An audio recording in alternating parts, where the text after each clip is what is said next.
রামলালার প্রাণ প্রতিষ্ঠা হয়েছে রাম মন্দিরে।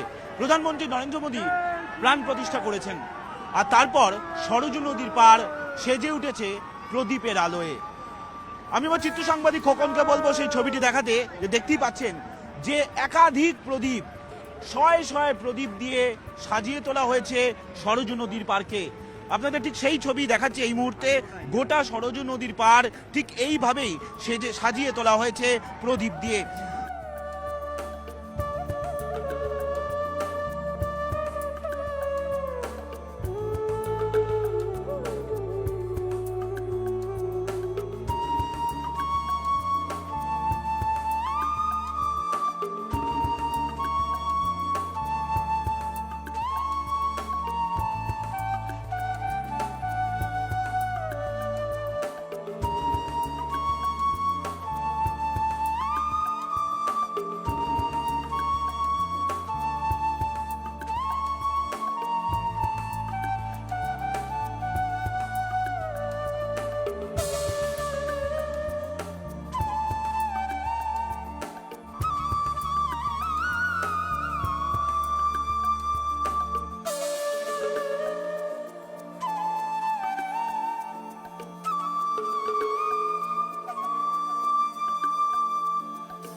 দেশের বিভিন্ন প্রান্ত থেকে বহু পুণ্যার্থী থেকে শুরু করে সাধু সন্ন্যাসীরা এসেছেন অযোধ্যায়, আর তারাই মূলত হাতে হাত লাগিয়েছেন এই সরজু নদীর পাড়কে সাজিয়ে তোলার জন্য।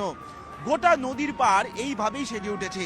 নদীর পাড় ধরে যতদূর যাবেন ঠিক এইভাবেই নদীর পাড়কে প্রদীপে সাজিয়ে তোলা হয়েছে। কোথাও কোথাও প্রদীপ দিয়ে প্রদীপ সিম্বল আঁকা হয়েছে, আবার কোথাও কোথাও জয় শ্রীরাম লেখা হয়েছে এই প্রদীপ দিয়ে। ফলত সব মিলিয়ে গোটা সরজু নদীর পার এইভাবেই সেজে উঠেছে রামলালার প্রাণ প্রতিষ্ঠার পর।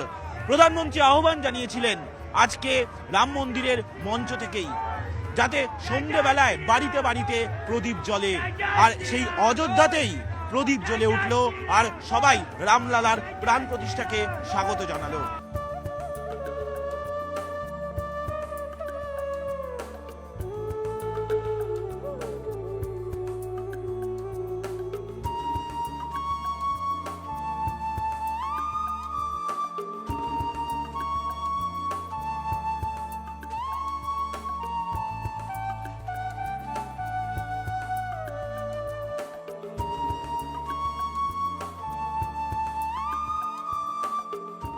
ক্যামেরায় খোকন দাসের সঙ্গে সোমরাজ বন্দ্যোপাধ্যায়, নিউজ 18 বাংলা, অযোধ্যা, উত্তরপ্রদেশ।